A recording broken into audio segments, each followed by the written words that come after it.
शुक्ला षष्ठी बृहस्पतिवार।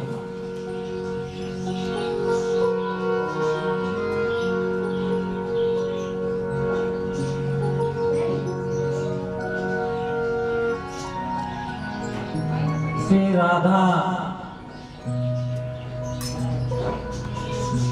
रमण श्री राजगोपाल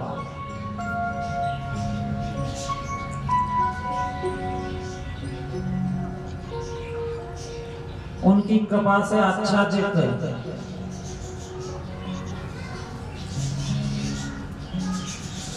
इस धाम में, उनकी छत्र छाया में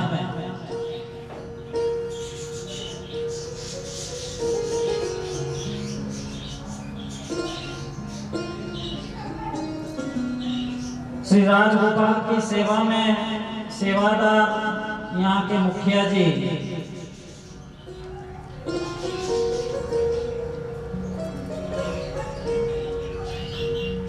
जिनका एक अलग ही व्यक्तित्व है, जिनके दर्शन मात्र से मन प्रफुल्लित होता है।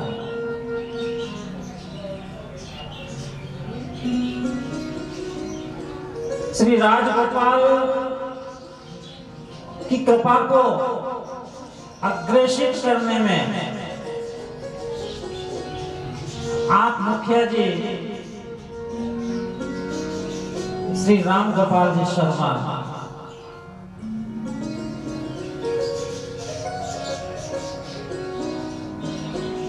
बहुत भावपूर्ण परमात्मा की सेवा करते हैं।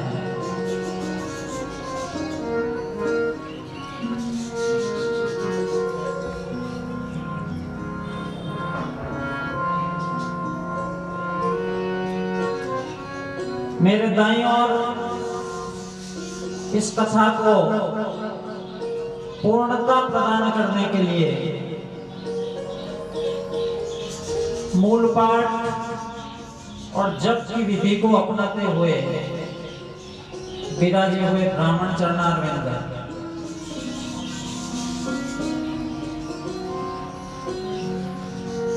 मेरे भाई और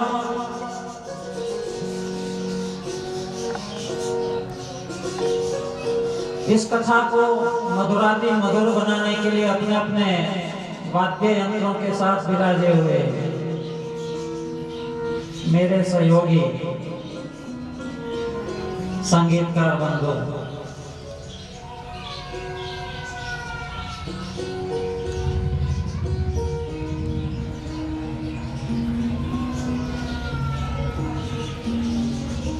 और आप सब जो अपने मन में एक जिज्ञासा, मोक्षा, परमात्मा तत्व को जानने की प्रबल इच्छा अपने हृदय में लेकर बैठे हैं। आप सबको मैं वंदन करता हूं।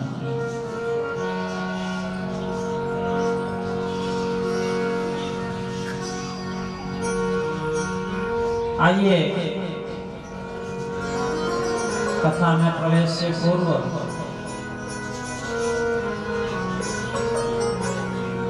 उसी परमात्मा के नाम का कीर्तन कर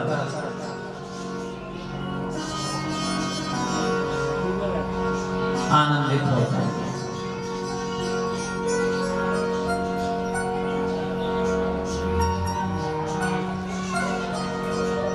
हरे कृष्णा हरे कृष्णा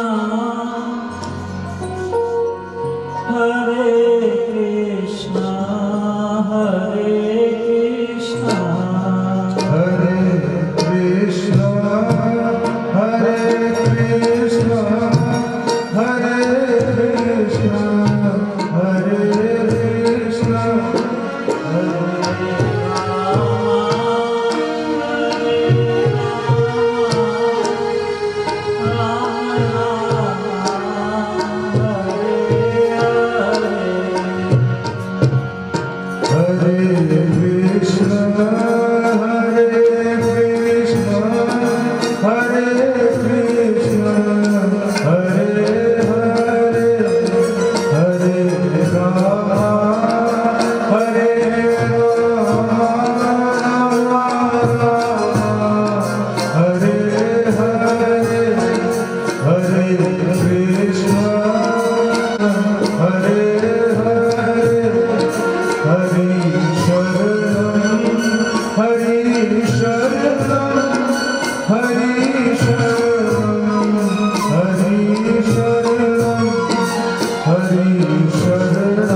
एक मुंडकोपनिषद, जैसा कि प्रत्येक उपनिषद या प्रत्येक पुराण जब प्रारंभ होते हैं मंगलाचरण होता है।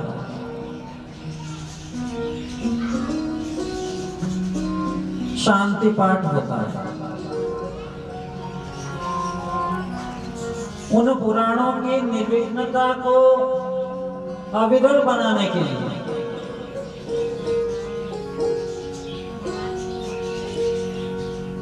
तो मुंडक उपनिषद में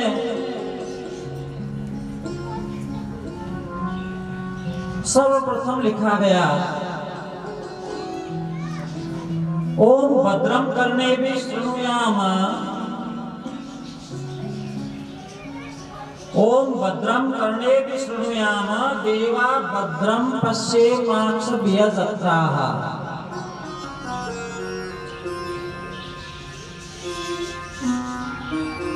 फिर आगे कहा गया, स्थिरंगे तुष्टा गुणसस्तनुभिव सेमहि देवहितं जदायु।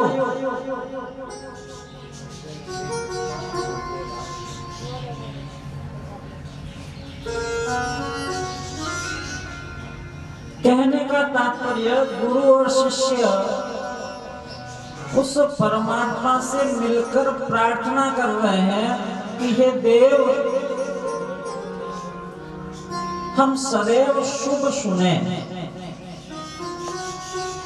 हमारे कर्णपटुओं में शुभ वाणी का संचार हो। भद्रं करने भी शृणुयाम, हम हमेशा सदैव निरंतर शुभ शुभ शुभ शुभ को सुनते रहे।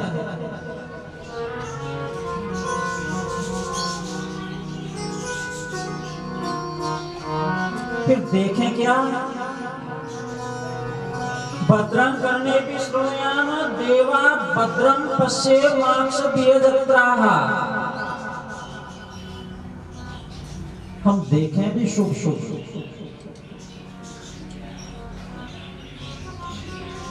हमारी मति उस परमात्मा मार्ग पर स्थिर हो जाए।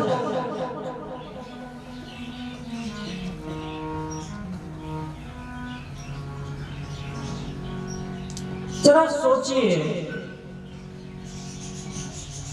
परमात्मा ने हमें कान दिए, ये कर्ण दिए, देखने के लिए चक्षु,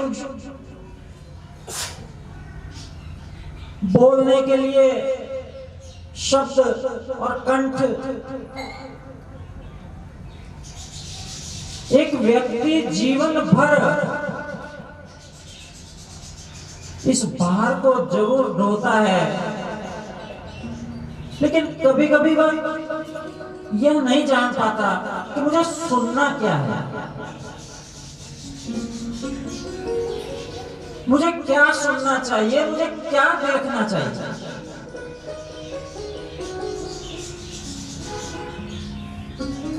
मुझे क्या बोलना भी चाहिए।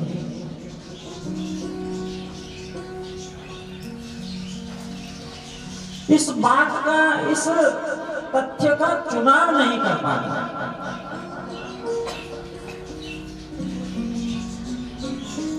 बोलने का मतलब केवल बोलना नहीं है, सुनने का मतलब केवल सुनना नहीं है, या देखने का मतलब केवल देखना ही नहीं है।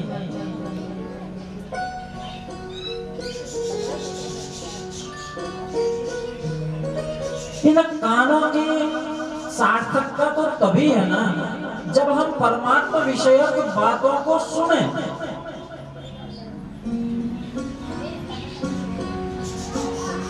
जब हम परमात्मा का दर्शन करें तभी ये नेत्र सफल हैं।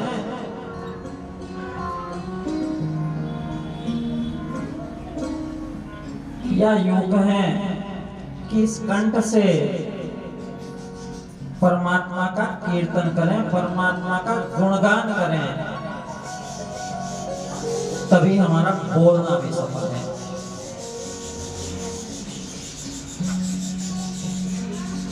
इस बात पर बहुत विचार किया है हमारे मनीषियों ने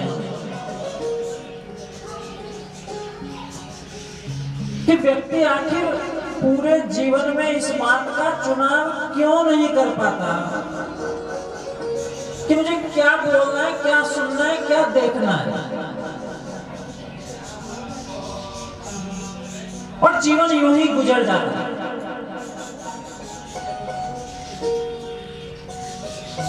महर्षि अंगिरा के पास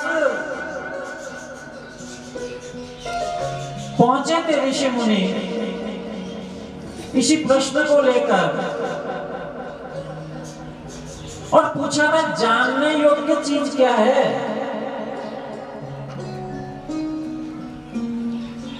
अरे हम क्या जाने, क्या देखे, क्या सुने, क्या बोले?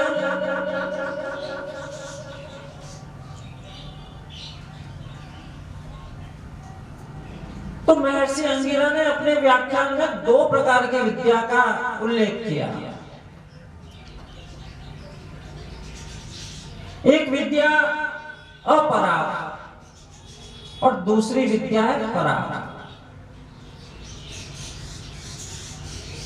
सांसारिक सुख भोग या सांसारिक कल्याण को जागृत करने वाली जो विद्या है वो अपरा है। लेकिन जब हम केवल और केवल परमात्मा के विषय संदर्भ में बात करते हैं तो वहां केवल और केवल परा विद्या काम करती है।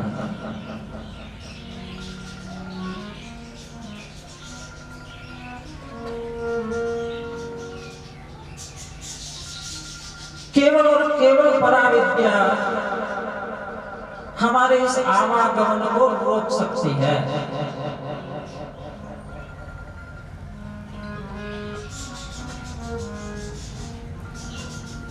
सुख भोग यहां इस लोक में ही नहीं परलोक में भी जो विद्या काम आती है वो अपरा है। लेकिन परमात्मा का सानिध्य अगर प्राप्त करना चाहता है जीव, केवल और केवल परमात्मा के चरणारविंद को पाना चाहता है, तो वहां तक ले जाने का जो मार्ग है वो परा है, वो परा विद्या है।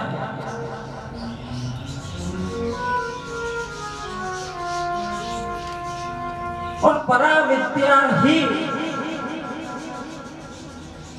इस आत्मा को परमात्मा से मिला सकती है, इस जीव को शिव में विलीन कर सकती है।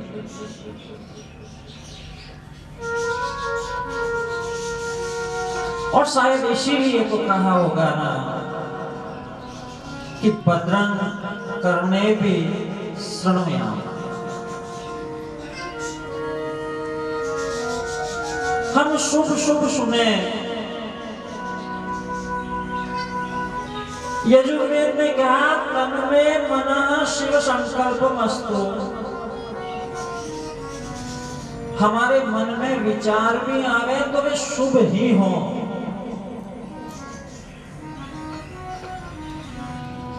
तन्मे मनः शिव संकल्पमस्तु, हमारा मन शिव संकल्प से परिपूर्ण रहे।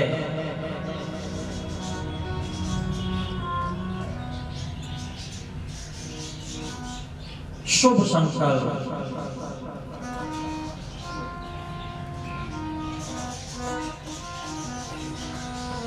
जब ऋषिगण सूत जी से पूछते हैं, सूत जी के पास जाते हैं, तो वे भी कहते हैं कि हमारे कानों में ऐसा रसायन डाल दीजिए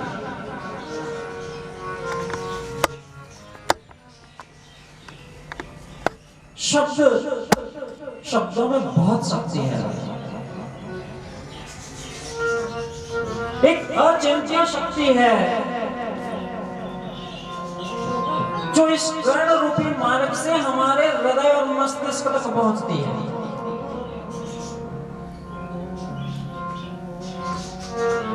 जरा सोचिए, इन शब्दों में अगर शक्ति नहीं होती तो किसी के गाली देने पर हम नाराज क्यों हो जाते हैं?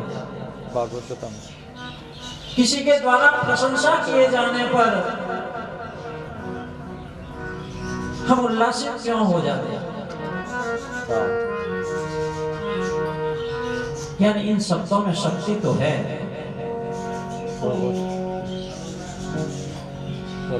और एक ऐसी अचिंत्य शक्ति है जो शायद दिखाई तो नहीं देती लेकिन बहुत गहरा प्रभाव डाल देती है।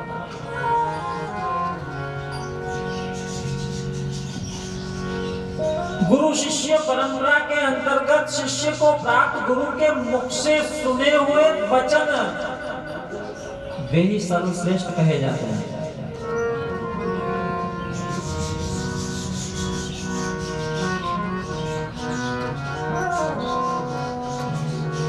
स्वयं के द्वारा ज्ञान अर्जित करना अलग बात है, लेकिन गुरु मुख से श्रवण करके जो ज्ञान हासिल हुआ है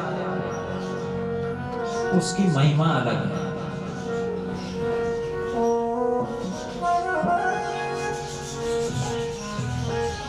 और इसीलिए कहा कि भद्रं करने भी श्रुणुयाम, हम शुभ वचन सुने, हम भगवत आराधन में लगे रहें, हम शुभ का ही दर्शन करें, क्योंकि जानने के लिए, समझने के लिए, सुनने के लिए, देखने के लिए परमात्मा विषयक मार्ग ही उपयुक्त है।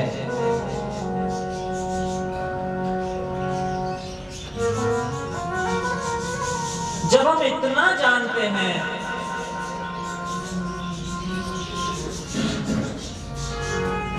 कि 83,99,999 योनियों के बाद मानव जीवन मिलता है,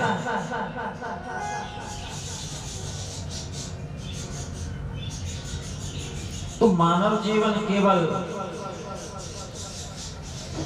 भोग के लिए तो नहीं हो सकता।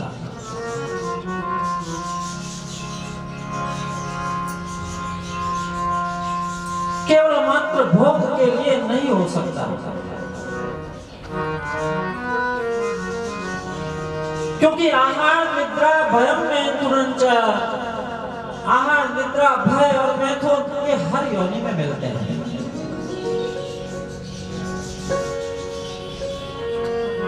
केवल और केवल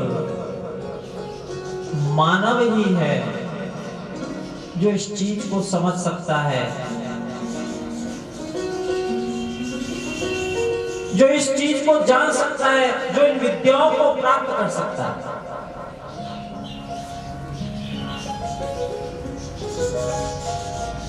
तो मानव के लिए ही कहा है कि भद्रं करणे भी श्रुणुयाम,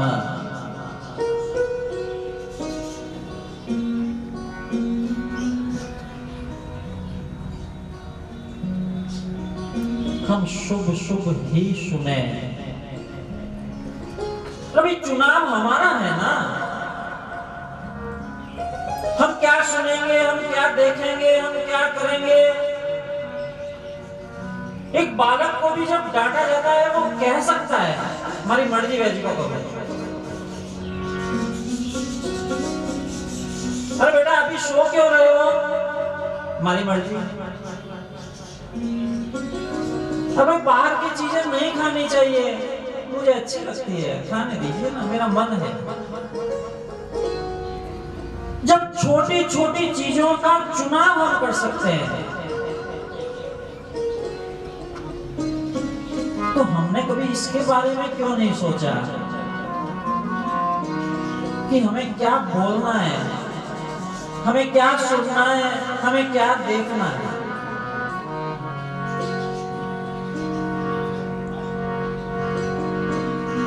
को कोरोना में पड़ी गई, जी को सही, जी को मुड़ा मुंह निकल गया, जी को सही ना, ऐसा तो नहीं हो सकता। क्योंकि यही शब्द, यही दृश्य आपके मन मस्तिष्क में बहुत गहरा प्रभाव डालता है।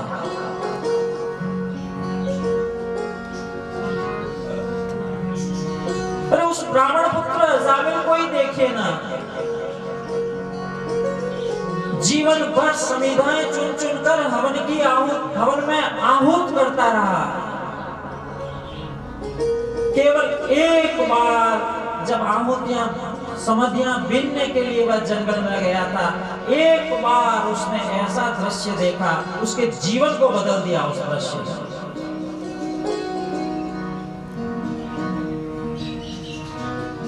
केवल एक बार,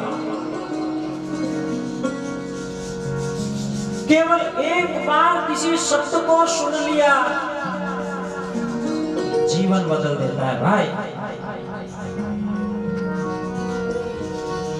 और मैंने यूं कह दिया, मैं जिंदगी भर बात नहीं करूंगा, तो फिर हम क्या सुने ये हम डिसाइड करेंगे ना। हम अपनी इच्छाओं का निर्माण करने वाले हैं।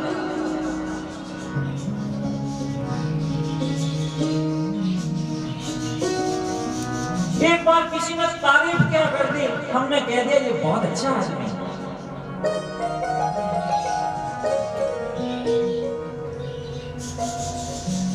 भले ही उसने अपने मन में कुछ भी विचार कर रखा हो, लेकिन हमारे लिए वो अच्छा है क्योंकि उसने हमारी तारीफ की है। और किसी ने कटु वचन कह दिए, हम तुरंत निश्चय कर लेते हैं नहीं नहीं अब इससे बात नहीं करनी। इसका मतलब शब्दों में शक्ति तो है।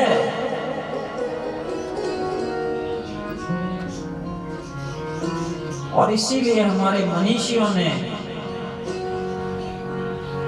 हमारे ऋषि मुनियों ने इन पुराणों की रचना की और इस जगत के लिए इनको विस्तारित किया कि इनको सुनो।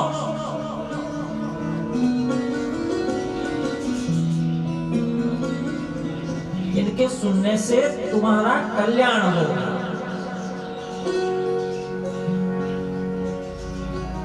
और इनको कथाओं का रूप दे दिया। हेलो, अरे मैं क्या तो कैमरा इसका नाम। अरे भाई पुराण कहते किसे हैं? अरे बढ़िया दुकान में पुराण आदि करण, हमारे अंतःकरण को जो परिपूर्ण कर दे वही पुराण है। हाँ जाने भागवत कथा चलती है कितनी देर लगी। हमारे हृदय को जो परिपूर्ण करे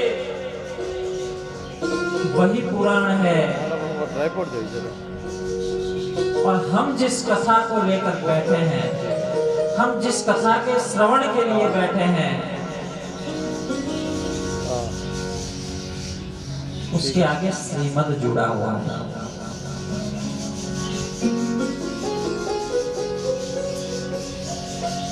हमारे ऋषि मुनियों ने, मनीषियों ने, विद्वानों ने केवल 2 ग्रंथों के आगे श्रीमद् जोड़ा है।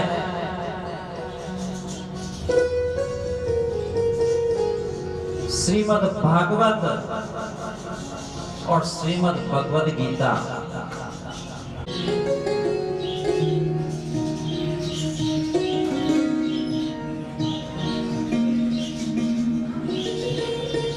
हम इन्हें सुने। सुनने भी क्या सुने, तो हम कथाओं का श्रवण करें। कौन सी कथा?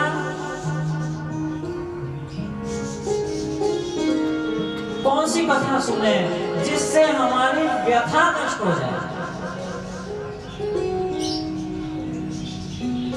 हम कौन सा ऐसा काम करें जिससे हमारे जीवन में उदारता, पवित्रता, औदार्य, संयम,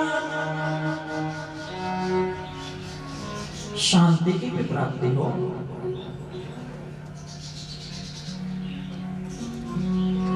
क्योंकि शांति वह ज्ञान जन्य मोह से जो मन अस्थिर हो रखा है हमारा, वो पदार्थ सापेक्ष तो नहीं है। हाँ बोल।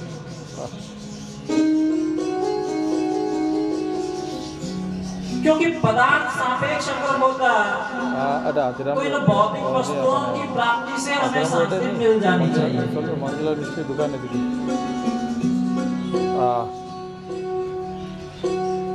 नहीं अटे मेरे टिकट चला जो सोनारी दुकान रखना नहीं। अफसोस कि इन भौतिक पदार्थों की प्राप्ति से कोई संतुष्ट नहीं हुआ।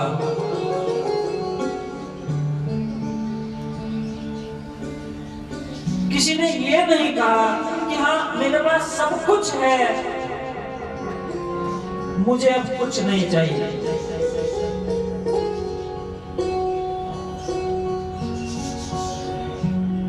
नहीं कहा, यानी संतोष नहीं मिला, शांति नहीं मिली, एक उथल पुथल, एक हलचल मन में हमेशा हुंकार बढ़ती रही।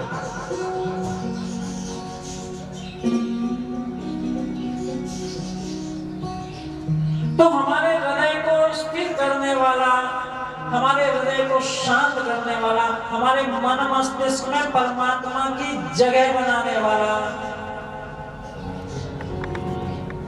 सबसे पहला साधन कोई है तो वो श्रवण है। भद्रं करने भी श्रृणुया, हम शुभ शुभ सुने,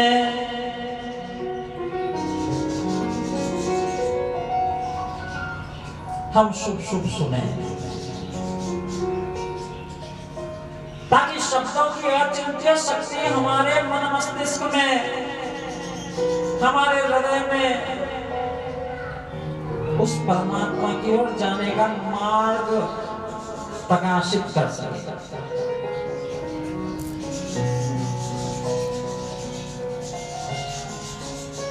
एक विचित्र सी शांति हमें प्राप्त हो सके।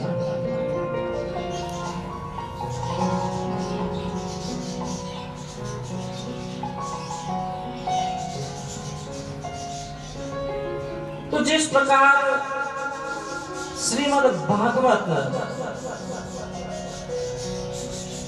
के श्रवण मात्र से, दर्शन मात्र से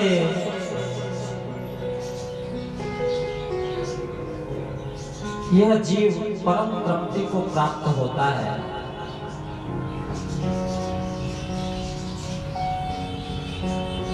तो श्रीमद् भागवत के श्रवण का विधान किया गया।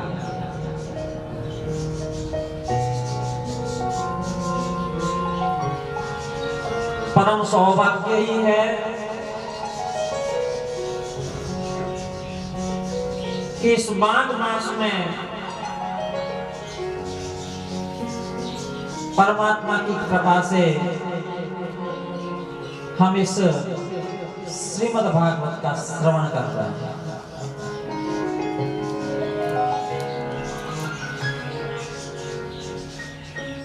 और माघ मास के लिए कहा गया माघ यस्मिन्,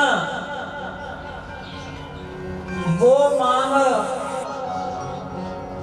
जो आपके पाप ताप को हर लेता है, वो माघ है।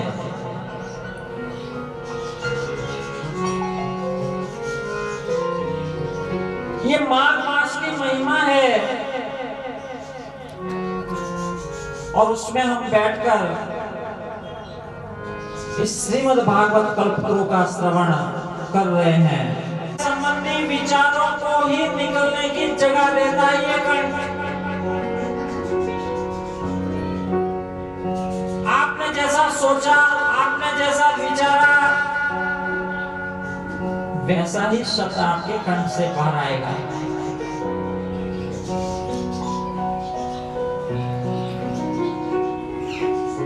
तो गौर कीजिएगा कि आपको अच्छा बोलने से, अच्छा सुनने से, अच्छा देखने से, अच्छा करने से किसी ने नहीं रोका है।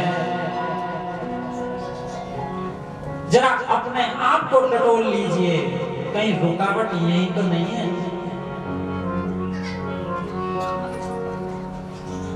और इसी कारण तो कहीं कृपा अटकी हुई नहीं है।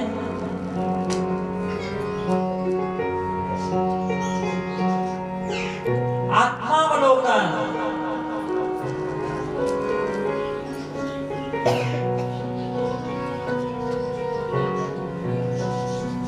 मैं एक बार पुनः ये जो मंगलाचरण है, ये शांति पाठ है, इस श्लोक को, इस सूत्र को दोहराते हुए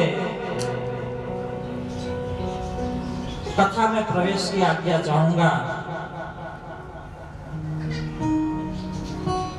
हम जीवन में इस बात का हमेशा ध्यान रखें कि हमारा चुनाव हो, हम चुने, हम स्वयं चयन करें कि हमें क्या सुनना है, क्या बोलना है, क्या देखना है और क्या करना है।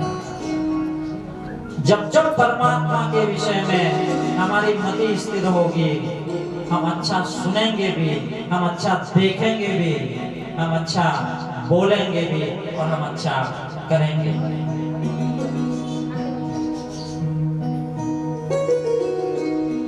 ओम भद्रं कर्णेभिः शृणुयाम देवा भद्रं पश्येमाक्षभिर्यजत्राः स्तेनङ्गे स्तुष्ट्वागोंसस्तभुवि वैमसेम देवहितं जलायो। स्वस्ति न इंद्रो वृहस्रवाः स्वस्ति न पूषा विश्ववेदाः स्वस्ति नस्ताक्षयो अरिष्टनेमिः स्वस्ति नो बृहस्पतिर्दधातु।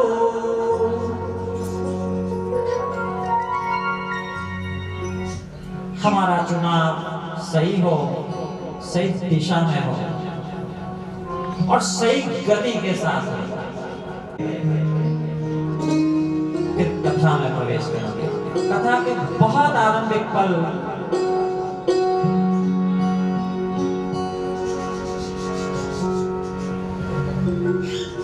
हे गोपाल राधा कृष्ण गोविंद गोविंद। हे गोपाल राधा कृष्ण गोविंद गोविंद। हे गोविंद गोविंद कृष्ण गोविंद गोविंद। कृष्ण गोविंद गोविंद कृष्ण गोविंद गोविंद कृष्ण गोविंद गोविंद। कि जब भी कीर्तन में बैठे ना तो थोड़ी थोड़ी ताली भी बजानी चाहिए, क्योंकि नाम और शब्द ब्रह्म से पर ब्रह्म की उत्पत्ति होती है। मुख से सत्संग कीजिए, उस परमात्मा का पावन नाम श्रवण कीजिए, बोलिए और हाथों से ताली बजाइए। फिर सत्संग में बैठ के और क्या करना, तुम्हें जो पाप मंडरा रहे हैं ग्लानि के रूप में, उन गठरियों को नीचे गिराने के लिए थोड़ा थोड़ा झूम लीजिए। अपने मन मस्तिष्क को थोड़ा चंचल बनाकर थोड़ा झूमिए, ताकि हो सके वे पाप जो गठरी बनकर मस्तिष्क पर मंडरा रहे हैं वे नीचे गिर पड़े। कृष्ण गोविंद गोविंद कृष्ण गोविंद गोविंद। कृष्ण गोविंद गोविंद कृष्ण गोविंद गोविंद। कृष्ण गोविंद गोविंद कृष्ण गोविंद कृष्ण गोविंद गोविंद। हे गोपाल राधा कृष्ण गोविंद गोविंद। हे गोपाल राधे कृष्ण गोविंद गोविंद। हे गोपाल राधे कृष्ण गोविंद गोविंद। कृष्ण गोविंद कृष्ण गोविंद गोविंद। गोपाल राधे कृष्ण गोविंद गोविंद। गोविंद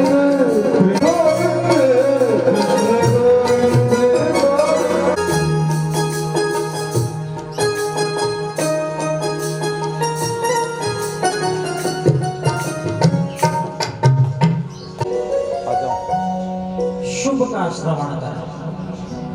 4 बजे।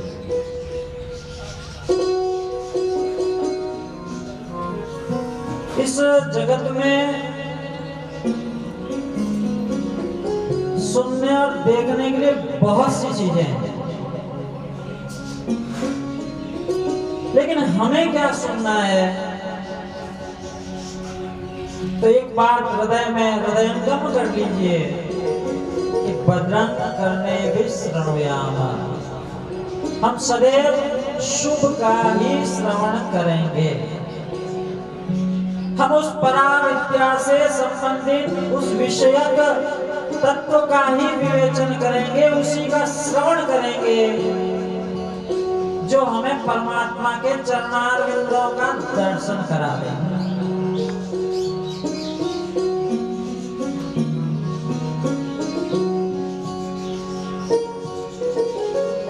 श्रीमद् भागवत कथा बहुत आरंभिक पल और सर्वप्रथम किसी भी पुराण में उसके महात्म्य के बारे में जाना जाता है। इस महात्म्य को क्यों सुने? क्योंकि किसी भी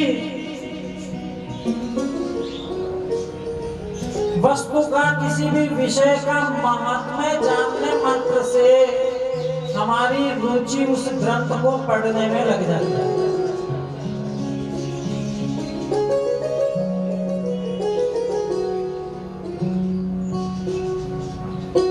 किसी ने हमारे समक्ष तारीफ कर दी कि भाई फला फला डॉक्टर बहुत अच्छे हैं,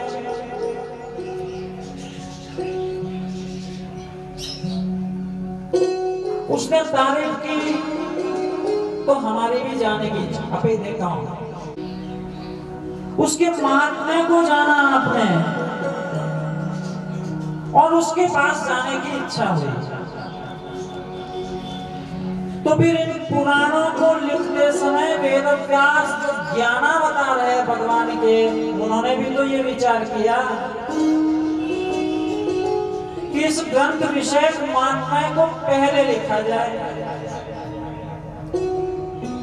ताकि कलयुग के जीव इनका भली भांति श्रवण कर सके, उनकी रुचि जागृत हो सके।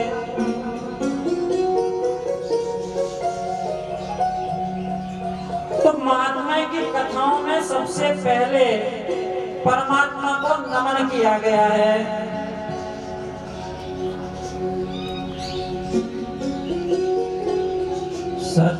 सच्चिदानंद रूपाय विश्वोत्पत्त्यादि हेतवे तापत्रय विनाशाय श्री कृष्णाय वयं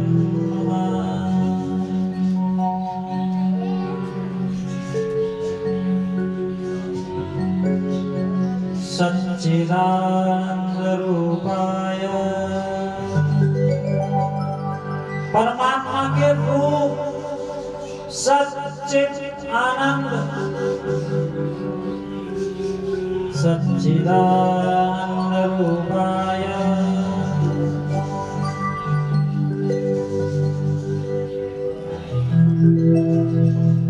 विश्वोत्पत्त्यादि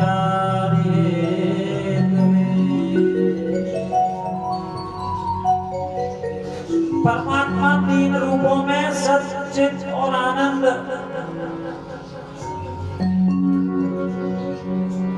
जो कि इस जगत की उत्पत्ति के भी कारण है और इसके संहार के भी कारक है, इसकी लय के भी कारक है।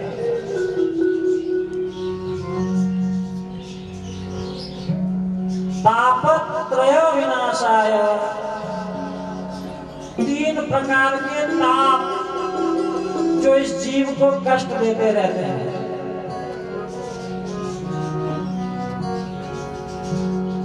एक जीव, एक व्यक्ति या मनुष्य जब जन्म लेता है, सारी बातें अनिश्चित है, सारी बातें अनिश्चित है। ये कितना पढ़ेगा, इन अव्याप कटे गई और कई नौकरी करी और कितो बड़ो वेला कई वेला और कई धंधो करेगा, ये सभी बातें अनिश्चित है। लेकिन जन्म के साथ एक बात निश्चित है, ये मरेगा जरूर। तू ने भी जन्म ले लिया है,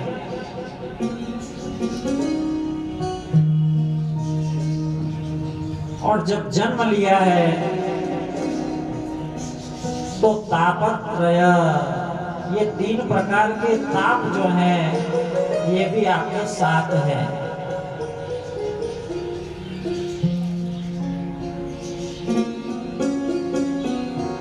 आधि भौतिक, आधि दैविक और आध्यात्मिक, ये 3 प्रकार के ताप हैं। जीवन भर साथ रहने वाले, जीवन भर कचोटने वाले, जीवन भर परेशान करने वाले तापत्रय। इन 3 प्रकार के तापों को नष्ट करने की क्षमता भी जो है वो भी मेरे ठाकुर में है। चित्त और आनंद है।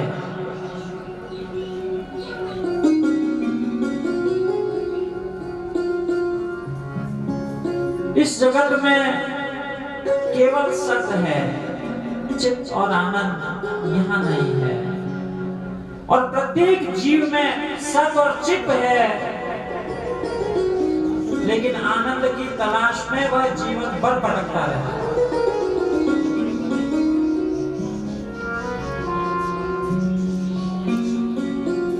तो परमात्मा के तीनों रूपों को नमन किया गया। उत्पत्ति, लय, स्थिति, सच्चित आनंद, जो कि कारण है उत्पत्ति, लय और स्थिति के, जो कि सक्षम है इन 3 प्रकार के तापों के निवारण के लिए।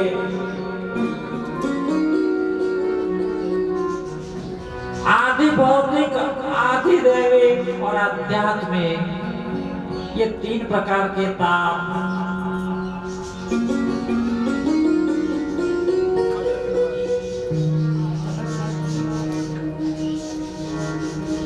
और व्यास जी लिख रहे हैं वयम नुमा। हम सब आपको प्रणाम करते हैं। तो व्यास जी तो अकेले थे नमा, फिर हम सब कौन हैं? प्राणी मात्र की ओर से इंगित करते हुए वे सब की तरफ से परमात्मा को नमन करते हैं। तो बताते हैं कि जिसमें मैं नहीं हूं, उस मैं को, उस अहम को किनारे रखकर जो नमस्कार किया जाता है वही नमन। और यदि नमन करते हैं वह नमन नहीं है।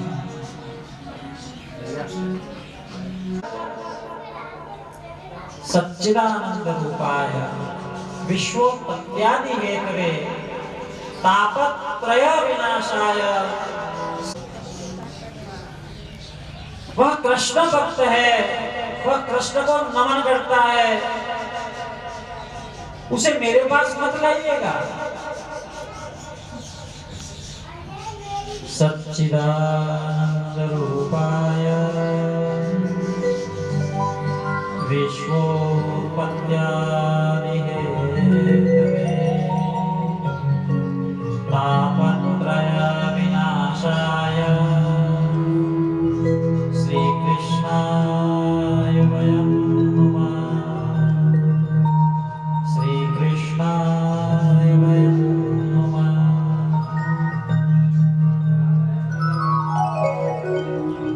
क्या इन 3 तापों की निवृत्ति हो सकती है? हो सकती है। आदि भौतिक ताप जो है, समान वर्ण की स्त्री से समागम करके जो संतान उत्पन्न की जाए, वहां आदि भौतिक शुद्धि होती है।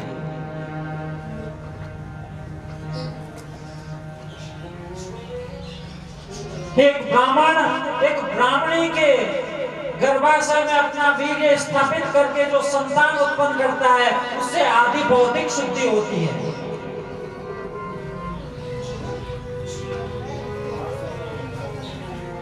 और वही बालक जब कुछ बड़ा होकर गायत्री मंत्र को अंगीकार करता है, नित्य कर्म को स्वीकार करता है, घर की परंपराओं को, पूजा परंपराओं को, उन पद्धतियों को अपनाता है, वे आदि दैविक शुद्धि है।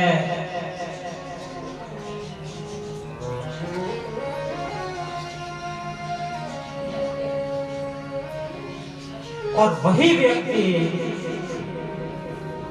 जब परमात्मा के तत्व को जानने के लिए संतों की शरण में, महर्षियों की शरण में, परमात्मा तक पहुंचने के लिए जितने भी यत्न करता है, उससे उसकी आध्यात्मिक शुद्धि होती है। वे सभी साधन जब अपनाता है,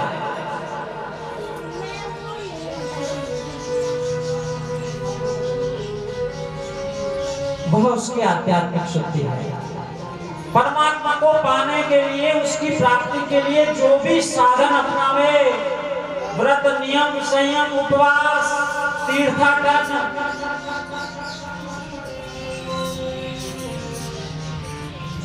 वे उसकी आध्यात्मिक शुद्धि का कारण बन जाते हैं।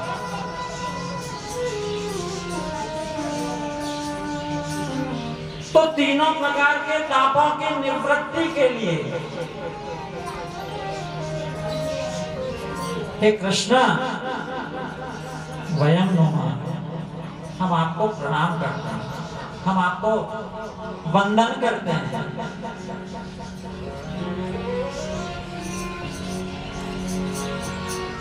सच्चिदानंद रूपाय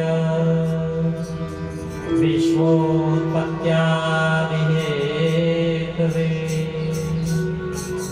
तापत्रय विनाशाय श्री कृष्णाय वयं नमः, श्री कृष्णाय वयं नमः।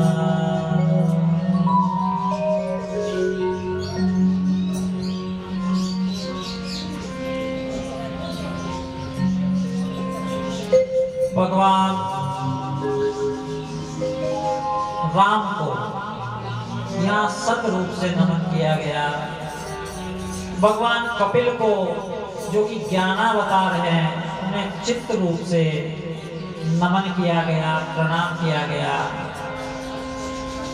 सत, चित्त और आनंद और आनंद कंद प्रभु श्री कृष्ण को यहाँ आनंद के रूप में नमन किया गया है। आप भी इस श्लोक को, इस मंत्र को नित्य दोहराएं। निश्चित रूप से इन तीनों प्रकार के तापों को, इन तीनों प्रकार के तापों का श्रवण करने में निश्चय ही आप सक्षम होंगे।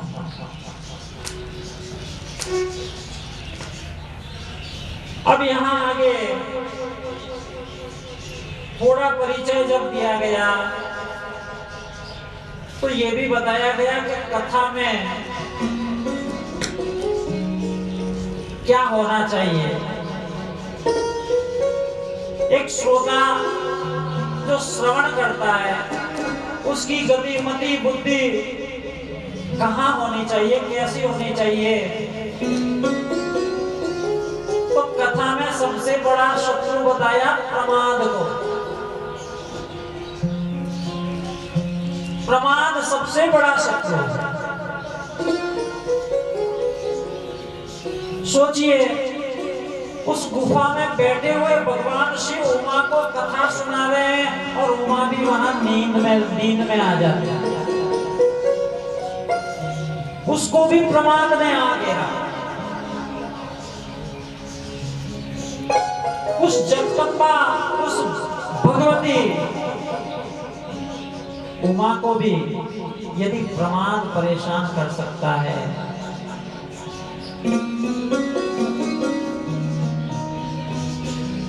तो फिर हम उस प्रमाद से कैसे बचे।